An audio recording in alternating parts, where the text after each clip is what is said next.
Sí, nos vamos a sentar allá con ustedes para poder aprender y para poder ver lo que Fabio nos va a presentar en esta mañana. Muchas gracias.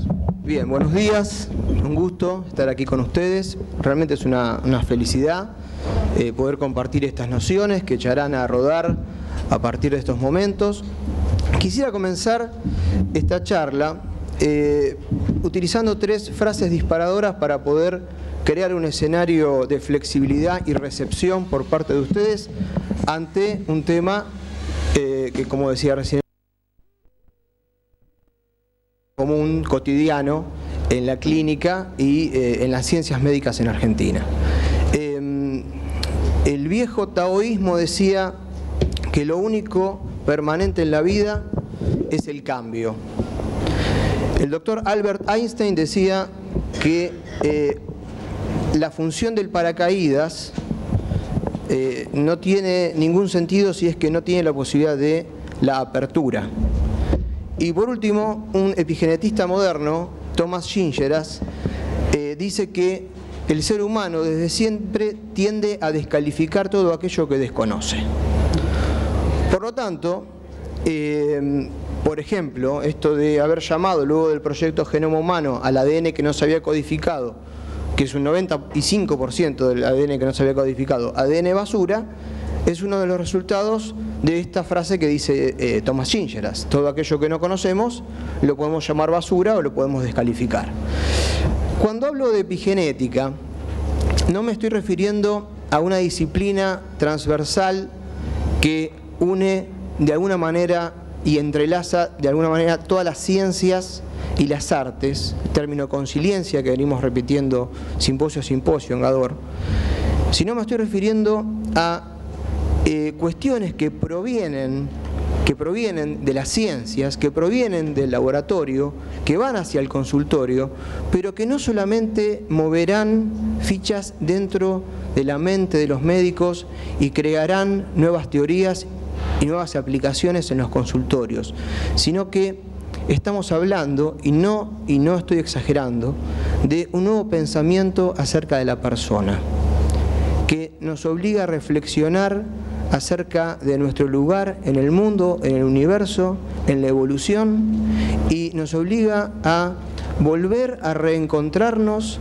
con la relación entre el ser humano y su entorno de modo más responsable. ¿Ahí se escucha mejor?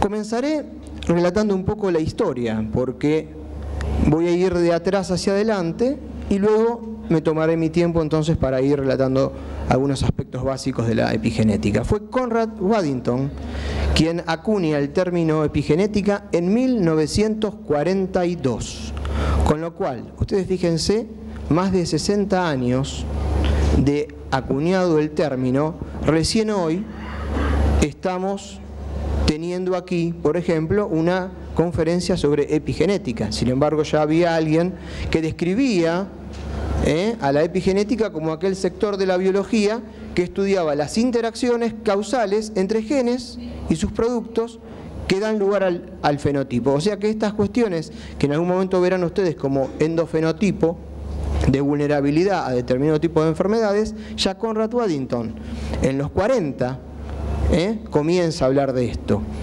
Y cito a Manel Estelier de Barcelona porque él es actualmente para mí uno de los referentes más brillantes en lo que es epigenética y cáncer, porque justamente no solo ha descrito cuestiones teóricas, cuestiones fisiopatológicas relacionadas con la biología molecular y el cáncer, sino que ya está trabajando en farmacogenómica y ya hay productos en Barcelona relacionados con el tratamiento y cura del cáncer, de algunos tipos de cáncer, como de testículo, por ejemplo. Tal vez este no sea el mejor de los ámbitos para hablar del cáncer de testículo, pero bueno, que justamente pasaron a tener de un 90% de causalidad de muerte a tener con drogas de tipo farmacogenómicas un 90% de cura. Y esto es porque empezamos a entender que tal vez no vamos a poder trabajar directamente con la secuencia del ADN y con los genes en sí, pero sí con aquellos aspectos que lo rodean, aquello que está más allá de los genes, y de ahí etimológicamente viene la palabra epigenética, y trabajando sobre ello vamos a poder hacer grandes aportes, tanto en cáncer, tanto en psiquiatría, en enfermedad de Alzheimer, Parkinson y tantas otras enfermedades como diabetes, por ejemplo. Ahora, desde siempre me ha gustado poder indagar acerca de la evolución de la mente, y muchas veces me he preguntado por qué, si hay un 99% de identidad genética con los grandes monos. Esto Robert Sapolsky lo ha estudiado muchísimo en África con los monos babuinos, chimpancé y gorilas. Si hay un 99% de identidad genética entre nosotros y ellos, ¿por qué yo puedo estar dando esta conferencia y ustedes escuchándome y teniendo este entendimiento? ¿Qué es ese 1%? Es 0,1% de diferente. ¿Es algo genético realmente lo que nos diferencia de ellos? ¿O es algún dispositivo que nos permite despertar o apagar determinados genes evolutivamente, filogenéticamente, como para llegar a esta situación? Otra de las preguntas que puede empezar a responder la epigenética es: ¿por qué de una célula madre con un genoma idéntico vamos a tener por un lado un hepatocito y por otro lado un astrocito, por ejemplo, glial? ¿Y cómo es que cada uno sabe que lo es? ¿Qué proteínas se reprimen o se desreprimen en su función y estructura en cada una de estas células, como para que cada una de ellas tenga su identidad? ¿Cómo sabe un hepatocito que lo es y que tiene que tener esa función y estructura? ¿Cómo sabe una neurona que lo es? Bueno, todo esto tiene que ver con la epigenética. Les quiero decir, más allá de algo que me interesa fundamentalmente a mí como psiquiatra, que es el estrés transgeneracional y cuestiones relacionadas con la epigenética y la herencia, quiero dejar fundado de que la epigenética es transversal a un montón de disciplinas y puede explicar un montón de otras cosas que no tienen que ver solamente con la herencia. ¿Ustedes se acuerdan de la oveja Dolly? ¿Y se acuerdan el revuelo que hubo acerca de la oveja Dolly? Todos estaban pensando ejércitos de personas con cerebros idénticos teniendo la misma conducta. Bueno, error. Se estaba pensando solamente en genética.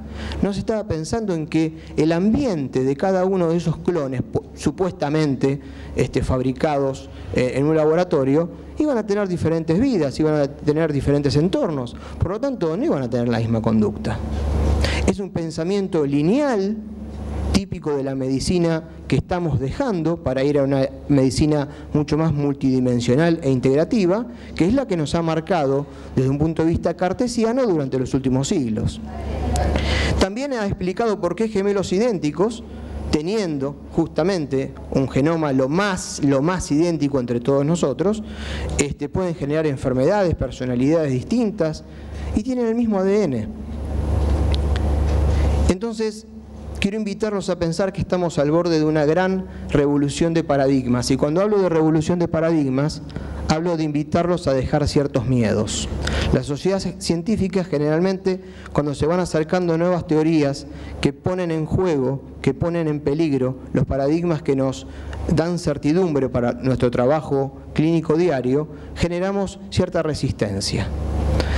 Lo que le ha pasado a Galileo Galilei, lo que le ha pasado a don Cristóbal Colón, lo que le ha pasado a grandes hombres de la historia que al plantear cuestiones teóricas bien fundamentadas, pero que ponían en juego el paradigma presente, ustedes saben que no les ha ido del todo bien. A Colón los amigos lo burlaban, a Galileo Galilei y a Giordano Bruno les ha ido un poquito peor, ha dado hasta su vida por defender nuevos paradigmas. Pero bueno, ya sabemos todos, no sé si alguno estará enterado, pero la Tierra no es plana, la Tierra es redonda. O sea que más tarde o más temprano los nuevos paradigmas toman el poder de la prescripción en la ciencia. Ahora, para eso tenemos que abandonar el miedo y las resistencias. Thomas Kuhn decía que había 3 fases en la revolución de paradigmas para que las suficientes teorías contundentes puedan derribar el paradigma anterior. La primera fase de la comunidad científica es la resistencia y el rechazo y el bochorno. Esto no sirve, el hombre está loco, es imposible. Nosotros venimos estudiando desde siempre que la biología dicta esto y se acabó. Luego hay una segunda fase que es la duda.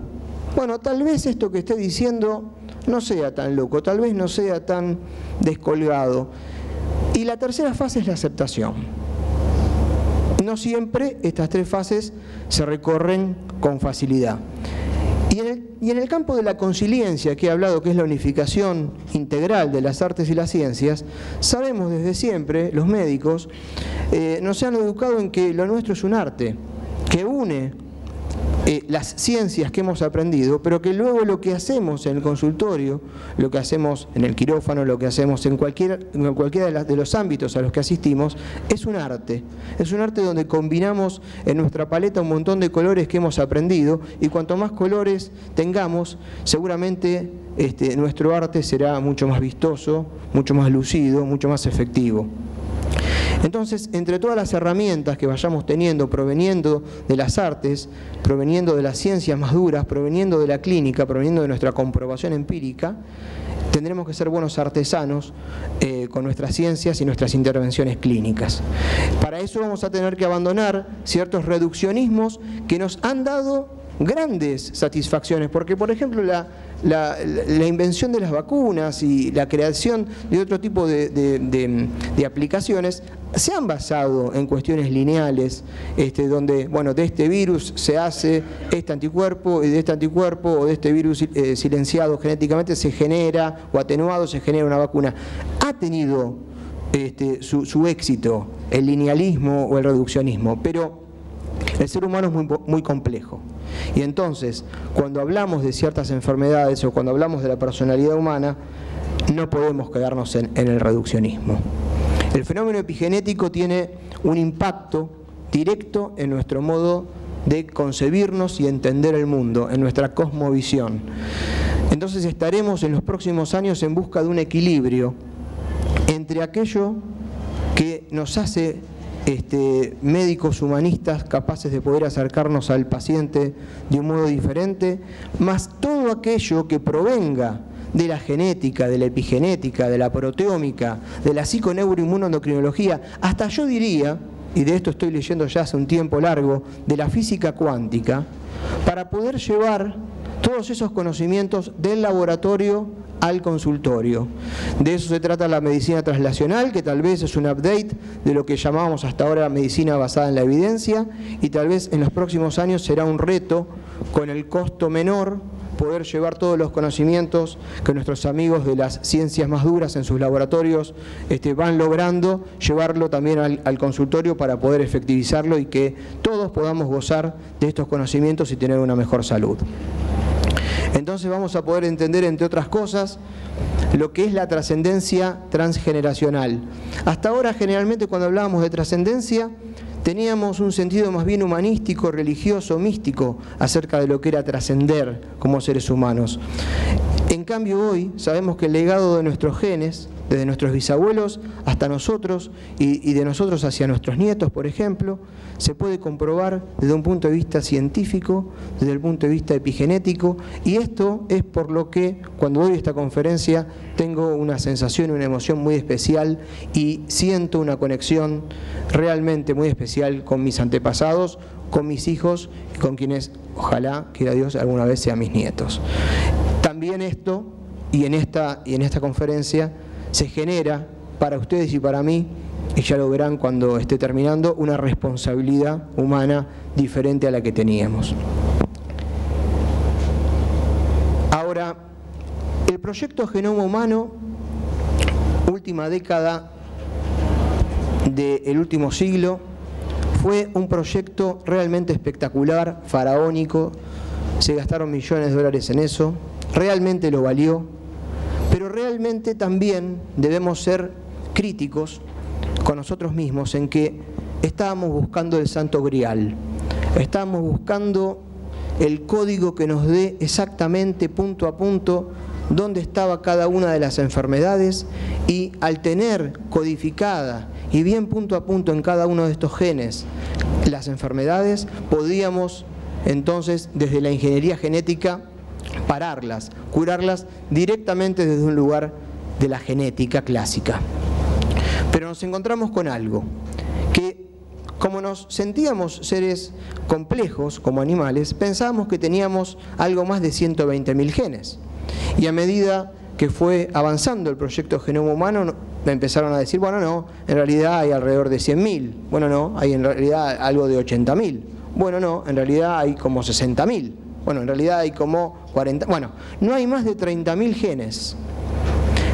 Es decir, esa unidad de ADN codificante de proteínas que conforman nuestro acervo genómico, no son más de 30.000. No son más de tal vez una planta algo evolucionada. Entonces, debían existir en ese 95% de lo que llamaron en aquel momento ADN basura, mecanismos de ADN no codificante que estuvieran incidiendo en la expresión o silenciamiento de los genes que sí habían sido detectados como codificantes de proteínas y que formaban parte de nuestro acervo genómico. Eso empezamos a entender que tenía que ver con la epigenética. Descubrimos fenómenos entonces que no afectan la secuencia de los genes en sí, pero que varían su expresión, como la metilación, por ejemplo, y la modificación por acetilación de las proteínas que llamamos histónicas, que son esas fundas proteicas que cubren a nuestro ADN, entre otros muchos mecanismos, como por ejemplo ARN de transferencia, genes promotores, etcétera, que forman parte de ese ADN que alguna vez se llamó ADN basura, más las proteínas que en conjunto con el ADN, saben ustedes, forman lo que llamamos cromatina. Entonces descubrimos que había cambios reversibles en el ADN que hacen que unos genes se expresen y otros no, dependiendo del silenciamiento de estos, pero especialmente por la interacción que nuestro genoma tenía con condiciones exteriores, con lo que llamamos el ambioma, nuestra exterioridad, nuestro entorno, y que en esa interacción entre el entorno y nuestro acervo genómico, en ese justamente epigenoma residía gran parte de la expresión o no de los genes que presentábamos. Para nosotros los psiquiatras ha sido realmente un descubrimiento que podemos llevar a la explicación de por qué a través de los tratamientos, tanto en farmacología como en psicoterapia, y a partir de lo que es la neuroplasticidad que dio lugar a la neuroplastología, la genómica, la proteómica, por qué cambiando los estilos de vida, por qué la palabra de un terapeuta, por qué la emocionalidad, por qué determinados cambios de conducta pueden con el tiempo llegar a silenciar o a activar genes. Y por supuesto que esto da miedo, porque una cosa es decir que la palabra parcialmente cambia algunos aspectos neuroplásticos, algunas redes neurales a nivel prefrontal o del circuito corticolímbico, y otra cosa es decir que con el tiempo estamos actuando directamente sobre los genes, sobre la represión, silenciamiento o activación de alguno de ellos. Una de las cosas que hemos aprendido como médicos hace mucho tiempo, como dogmas centrales de la biología, yo sigo pensando cómo puede ser que seamos científicos y estar hablando de dogmas. Bueno, justamente la ciencia tiene esto que me encanta, que es la posibilidad de autocriticarse, la posibilidad de no ser dogmática. A mí me dijeron de ADN a ARN y de ARN a proteína. No hay otra posibilidad. Claro, con el tiempo vimos que había una doble vía y que realmente de proteína también se podía hacer modificaciones en el ARN y que ese ARN de interferencia también podía producir cambios en el ADN. Entonces ahí ya cambiamos parte de los dogmas centrales de la biología y dijimos, bueno, esto es una revolución sin precedentes. ¿Cómo es que puede pasar esto? Y nos empezamos a dar cuenta que todo es contextual, que la biología es contextual, que no la podemos aislar del contexto del entorno en el que vivimos. Y por lo tanto debiera haber una interacción constante entre aquello que es nuestra subjetividad y que implica también nuestro acervo genómico y aquello en lo cual constantemente vivimos, que es nuestro ambioma, nuestro ambiente, nuestro entorno, que va modificando, silenciando o activando ese acervo genómico de acuerdo a nuestros estilos de vida. Por lo tanto, uno de los cambios de paradigma es que no estamos determinados ni somos víctimas de nuestros genes, sino que somos reescribidores de nuestros genes, decidiendo qué estilo de vida, qué conductas, qué qué vamos a hacer con nuestras vidas para que desde un estilo de vida sano podamos silenciar ciertos genes, podamos activar ciertos otros, y entonces nos hace responsables no solamente de nuestra vida, sino, como verán más adelante, de la vida de nuestros sucesores. La idea de que ya no somos más víctimas de nuestros genes, sino que tenemos una responsabilidad sobre el silenciamiento, la represión de ellos, nos hace más responsables, y vuelvo a repetir, es un nuevo paradigma que tiene una cosmovisión diferente acerca de nosotros como la persona, más allá del paciente. Les recuerdo que el 95% de las personas nacemos con genes perfectamente normales, y hasta el momento solamente se ha podido determinar que solo un 2% de las enfermedades son causadas por genes defectuosos. Solamente un 2%. El doctor Bruce Lipton es biólogo celular, es de la Escuela de Medicina de la Universidad de Stanford, en California, y él trabajó mucho y investigó mucho sobre las membranas en las células. Trabajó mucho en epigenética. Su libro Biología de las Creencias tuvo una mención importante, fue galardonado como el mejor libro de científico del 2006. Y en sus estudios allí en la Universidad de Stanford develó esto, que es una teoría que viene a romper un viejo paradigma que habíamos estudiado. El núcleo celular no es el cerebro de la célula, sino que lo es la membrana plasmática. Todos pensábamos que el núcleo era un lugar cerrado con candado, con genes que solamente se podían intercambiar en el momento del crossing over, en aquel momento de la fecundación, y listo. Eran genes legados de esta manera, sin ningún tipo de modificación, de generación en generación, y por supuesto que esto está poniendo en juego algunas teorías darwinistas, y sí reivindicando algunas teorías lamarckianas. No voy a entrar en estas cuestiones evolucionistas, pero realmente lo que propongo es otra de las teorías taoístas tan importantes, que no es esto o lo otro. Es decir, en la filogenia pueden funcionar cuestiones de tipo darwinistas, y en la ontogenia pueden figurar cuestiones de tipo lamarckianas. ¿Ok? Ahora, entonces él nos dice que mientras la biología tradicional se ocupa de las moléculas físicas que controlan la biología, Lipton se enfoca en patrones químicos y electromagnéticos a través de los cuales la energía, en forma de pensamientos y creencias, puede afectar nuestra biología, incluyendo el genoma humano. Por eso la importancia y la recepción por parte de los psiquiatras acerca de alguien que se dedica a biología celular. Entonces, ¿qué dice Bruce Lipton? Dice que existen proteínas que están a ambos lados de la membrana celular, y que estas proteínas de la superficie externa de las células son receptivas a las fuerzas externas, al ambioma, al entorno, incluso a los cambios bioquímicos en el cuerpo, producto de los diferentes tipos de pensamientos y emociones.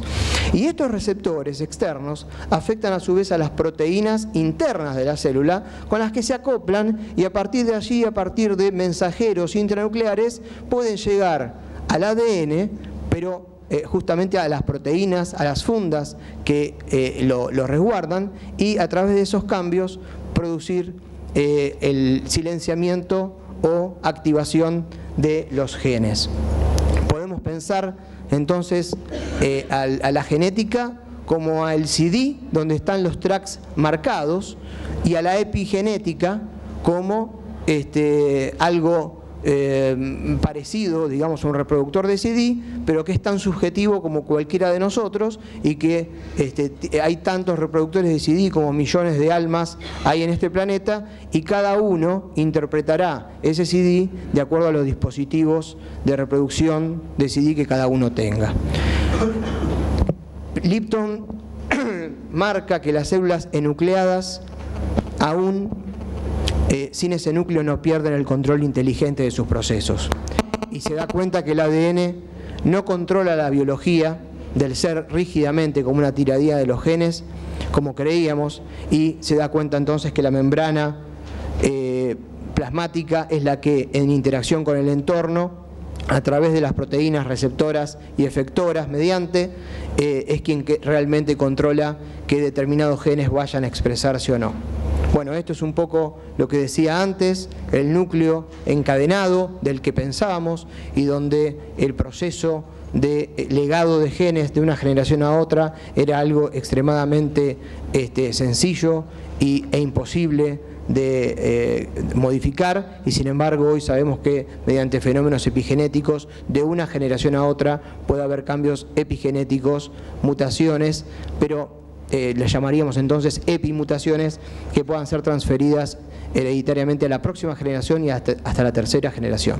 Entonces los descubrimientos de Lipto indican que el ADN no es precisamente el que controla la biología de las células, sino la funda de proteínas que lo cubre, y que es la responsable, justamente esta funda, del encendido o apagado de los genes. Y esta funda depende más de las señales del medio ambiente que se dan afuera y adentro de la membrana celular que de la información genética en sí misma.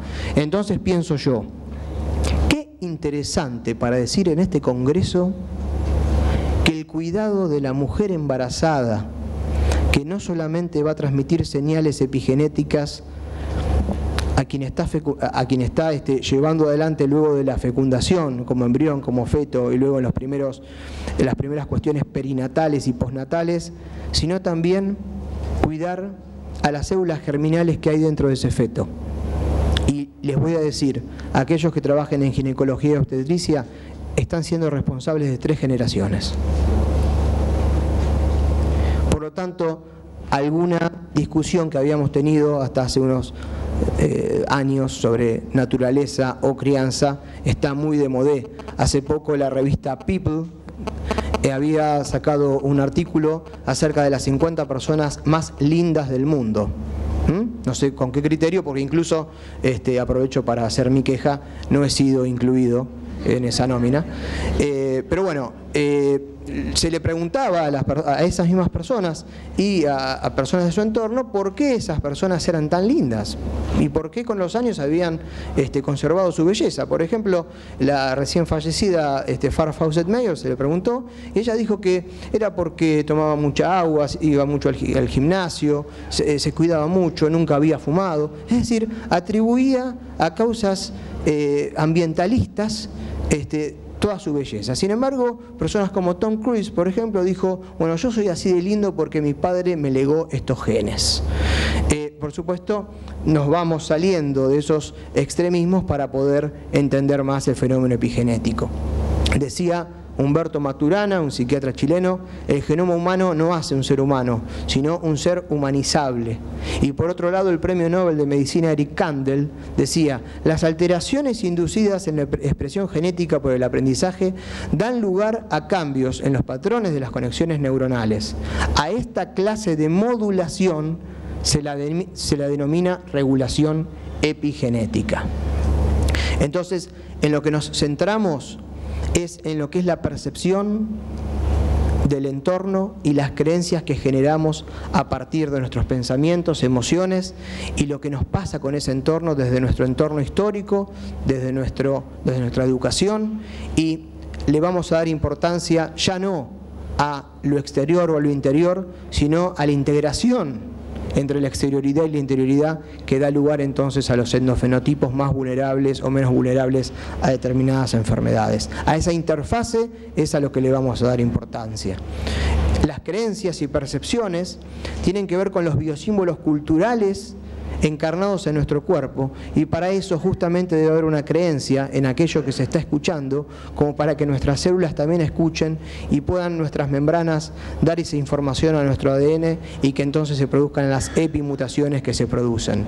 Vuelvo a recordarles la importancia del entorno y cómo más allá de la neuroplasticidad vengo hablando de la psiconeuroinmunoendocrinoplasticidad, porque como una real red que es la psiconeuroinmunoendocrinología, hay una plasticidad de esa red que se acomoda a las cuestiones del entorno y que luego hasta pueden tener su propio imprinting en nuestras condiciones genéticas.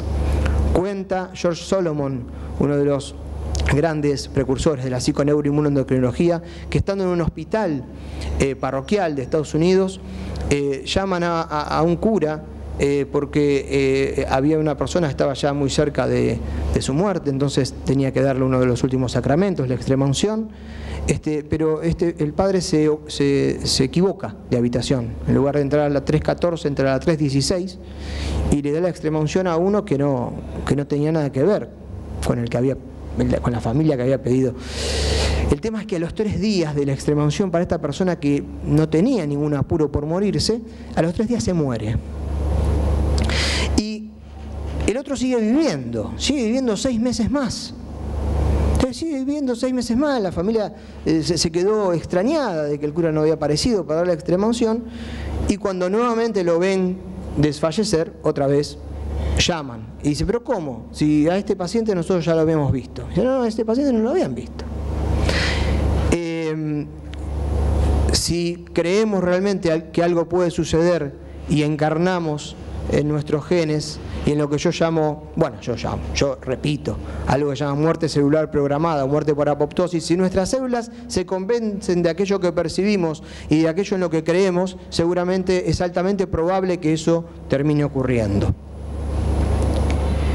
Entonces, podemos empezar a entender que no solamente a través de la barrera placentaria pasamos alimentos al embrión, al feto, sino que también pasamos un estado emocional, una vivencia, toxinas.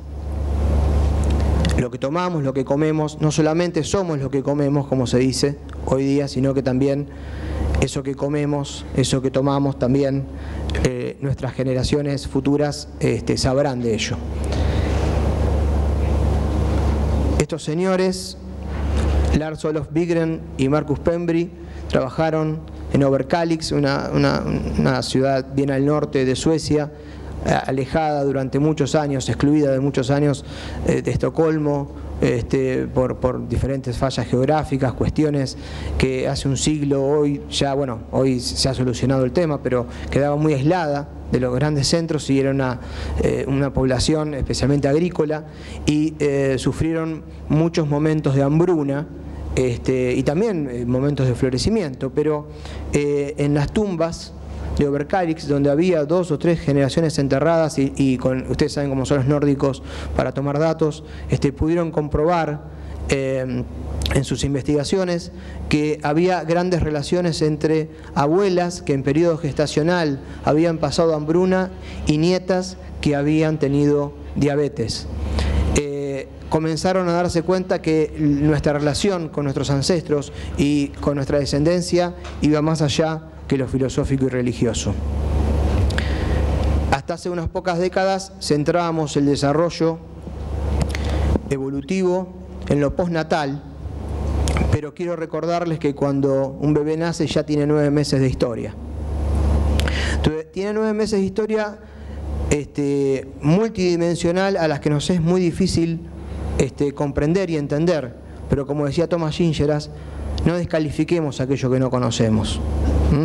Investiguémoslo, pero sabemos que un neonato, y aquí voy a hacer una analogía de lo que decía Henri Laborit respecto al adulto, cuando nace ya tiene una traza psiconeuroinmunoendocrinológica, un dispositivo ya implantado durante esos 9 meses de historia dentro del vientre materno. Es un hecho que esto lo decía la doctora Carolina Remedi en un congreso de la Asociación Neuropsiquiátrica Argentina en el 2009, que es un hecho que la mayoría de las mujeres gestantes intuyen que su estado anímico, emocional y aún físico influyen sobre el feto. Y tal vez no hay un cableado neural que pueda justificar fisiológicamente tal cuestión, pero sabemos que un montón de sustancias, de elementos moleculares psiconeuroinmunoendocrinológicos atraviesan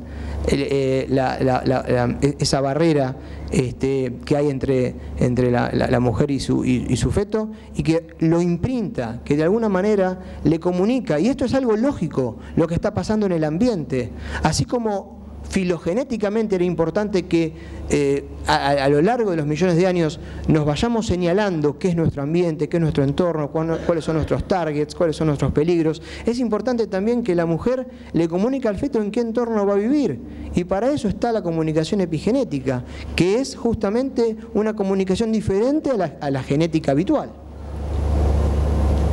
El epicentro de ciertos desórdenes afectivos está dado por las alteraciones del eje hipotálamo pituitario adrenal como mecanismo fisiopatológico a partir del cual el estrés materno afecta el desarrollo emocional, cognitivo y temperamental, aún en la madurez de la persona. Se infiere justamente que el eje hipotálamo pituitario adrenal podría ser programado durante el periodo fetal por el pasaje del cortisol materno a través de la barrera placentaria, incidiendo en el desarrollo hipocampal y amigdalino del feto. Voy a saltear algunas porque quiero hablar un poco de Rachel Yehuda del Hospital Mount Sinai de New York. Ella estaba estudiando pacientes descendientes de víctimas del Holocausto y estaba observando en ellos, sin haber pasado por esas situaciones que sus ancestros sí habían pasado, efectos clínicos de estrés postraumático. Y ella pensaba, hasta ese momento, que tenía que ver con los relatos que estos niños, que estos pacientes en su niñez habían tenido de sus padres acerca de sus vivencias en los campos de concentración. Comienza a darse cuenta por sus investigaciones y llama a Jonathan Sekel de Edimburgo para que le ayude.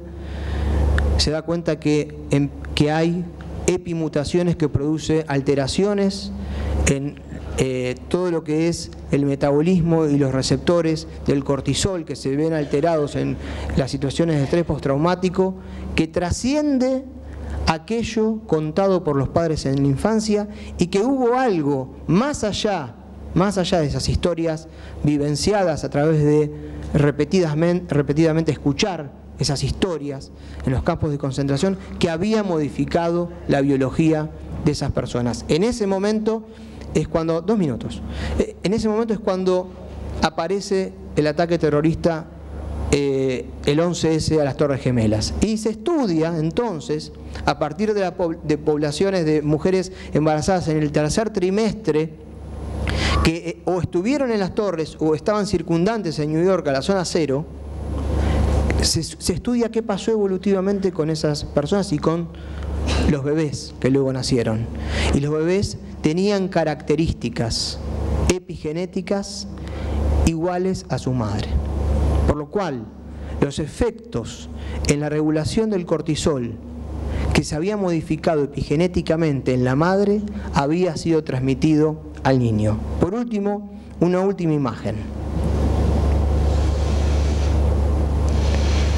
El estrés también es tóxico, pero hemos hablado acerca de lo que hacemos con nosotros mismos como personas y nuestra responsabilidad, no solamente para con nosotros y nuestra salud, sino para las generaciones venideras. Cuando una persona fuma y altera a partir de esas toxinas que está incorporando cuestiones propias de su cuerpo, por supuesto que está siendo responsable de su propia salud y puede decir: fumo, me perjudico yo, total que me importa, soy yo y yo soy dueña de mi vida y puedo hacer con ella lo que quiero. Pero si además está perjudicando a quien está llevando en su pancita, ya no solamente es responsable de su propia salud, sino también de su hijo. Y si además esto ocurre en periodos críticos del desarrollo fetal, susceptibles a modificaciones epigenéticas por estas toxinas, no solamente está determinando la historia evolutiva en cuanto a vulnerabilidad hacia determinadas enfermedades en sí misma, sino también en su hijo y también en su nieto. Vuelvo a repetir, la epigenética no solamente tiene la capacidad de impactar en nosotros como médicos desde un punto de vista de la investigación o de la clínica, sino también desde lo que es el impacto emocional, personal, en nuestro pensamiento. Y por lo tanto propongo que si aprendemos a cuidar de nuestro ambioma, nuestro entorno, mejoraremos los aspectos flexibles de nuestro epigenoma y entonces seremos por fin responsables, guardianes de nuestro ancestral genoma. Muchas gracias.